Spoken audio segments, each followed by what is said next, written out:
This is Elizabeth Joyce with Stargazing, week of November 2nd through November 8th, 2020. There are two more eclipses that we are still going to go through in 2020, and they will bring the culmination of events that have been going on all year, both with the virus and with the United States presidential election. A solar or lunar eclipse is one of the most impressive natural phenomena that can be observed in the heavens. In the past, eclipses were sometimes seen as an omen for troubled times and impending disaster. A light-devouring demon or dragon was blamed for the spectacular eclipse of the sun. Today, now that we know how solar and lunar eclipses are caused, we no longer need to fear the light is fundamentally endangered. However, during an eclipse, the sun and the moon, the two central lights of a horoscope and the universe, form a unique relationship. Therefore, astrologers attach great importance to the symbolic battle between light and darkness. And we are in a battle of light and darkness. We're in the battle for the United States of America and our freedom, or darkness, shutdowns, socialism, and control of our lives and thoughts. Solar and lunar eclipses take place every 6 months, and each one carries a specific theme, a specific energy. Some brings blessing and insights, and others reveal omissions or errors that require correction. But all of them will show you what lies in the shadows of your own life and wants and needs that really needs to come up and be seen. The conjunction of Saturn and Pluto from the beginning of the year is still a dominant force. Since the conjunction of Jupiter and Pluto will take place on November 12th, at the exact degree of the Saturn-Pluto conjunction last January, it is to be expected that this month will come once again strongly focused on similar themes. The power struggles everywhere, as well as occasionally chaotic effects of the pandemic, are an expression of this quality of time. It is a great struggle for stability. And I know that we are all struggling for stability, especially this country. At the beginning of the month, there is a tense atmosphere of alertness. Mercury in Libra ends its retrograde phase on November 3rd, Election Day. It is stationary during these times and forms an exact square to Saturn from November 1st through the 8th. Now it is necessary and possible to speak clearly and to call things by their correct name. This is also a good time to think about complex issues. Workable compromises and diplomatic situations can now be found that promise stability in the long term. This year, November 3rd, Election Day, is the most important day of the week, as well as of the year, because it is the U.S. presidential election day, as well as the day that Mercury, the planet of communication and voting, is at a standstill in Libra. What is remarkable about this is that in the past, when Mercury was stationary and getting ready to move forward again, it brought snags, glitches, and communication breakdowns, along with complications. The last time this occurred was in the year 2000, when we had the hanging chads election, when Al Gore was announced as the winner, and shortly thereafter, George W. Bush was elected by way of the Electoral College. Let's fast forward to Tuesday.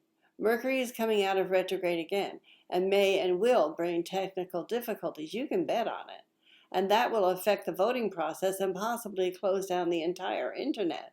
There are so many that are tweeting and sending out their thoughts around the world that it could be overloaded and shut down because of the energies.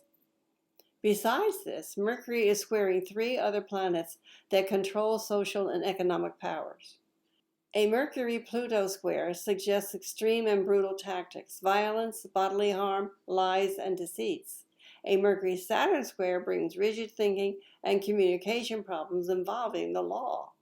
A Mercury-Jupiter square is a sign of wild expansion and embellishments and errors in judgment, along with accusations of fraud and cheating.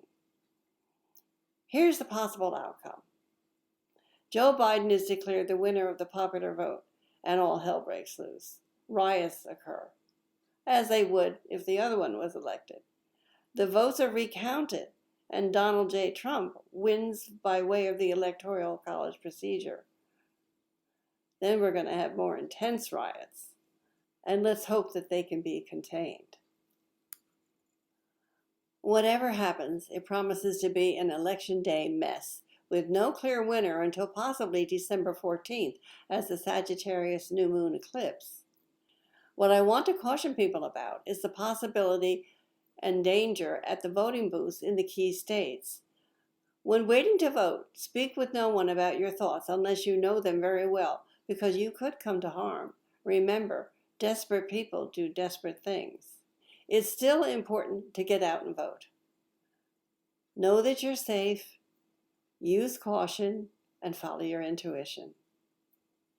We all need to send out our prayers to everyone in this world, and remember the desire of the collective consciousness always rules the day.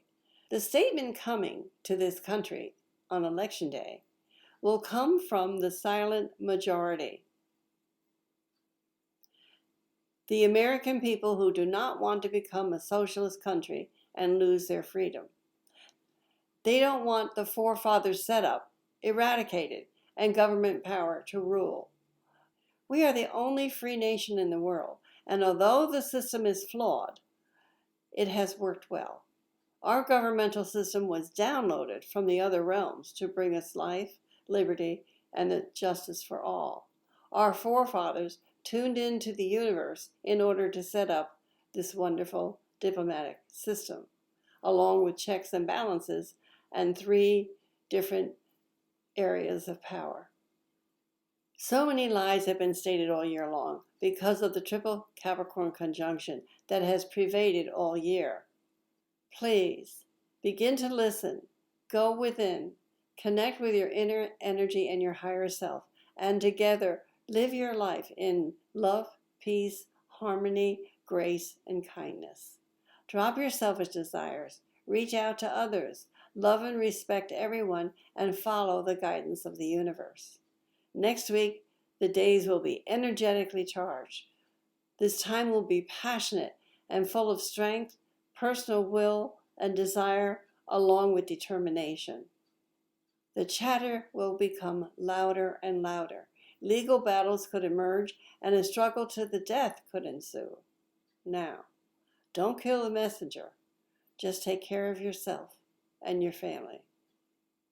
God bless everyone, and God bless America.